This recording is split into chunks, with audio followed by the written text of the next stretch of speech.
What's up, guys? Yeah, we got a 2020 Challenger. Pretty cool. Look at the wrap on this car. I love it. So basically what we did, we added the shock sensor to give her the protection of if anybody tries to bust out the nut locks and steal the rims and tires, or bust out any window, it will fire off the alarm system. She definitely didn't want to have another alarm and have to carry another remote control around, so we went ahead and added everything to the factory alarm. I'm going to go ahead and bang on the first rim so you guys can see how it works. Shut it off by hitting unlock. Go ahead and rearm it again.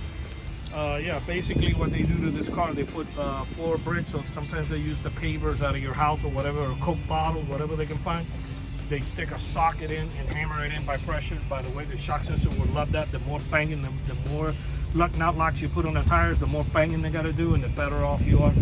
And they go ahead and remove the air out of the tires, and the car falls on the brakes. They do not use a jack, so you don't have to worry about tilt sensor or nothing like that, because they don't even tilt the car. Everything is done with putting brakes underneath the car and removing the air out of the tires. I'm going to go ahead and bang on the window. Also gives you the glass protection.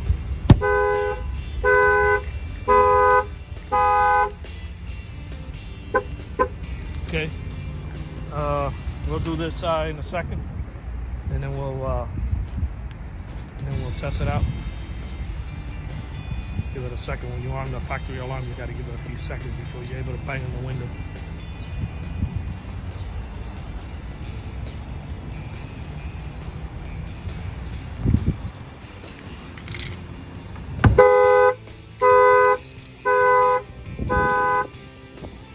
That turns off the alarm.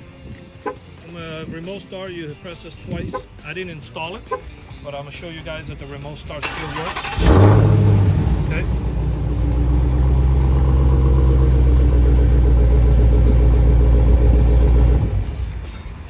This shock sensor was add-on here in Miami, Florida by Auto Line Specialists. Our numbers are 305-298-4814. That's 305-298-4814, and we thank you for watching this video.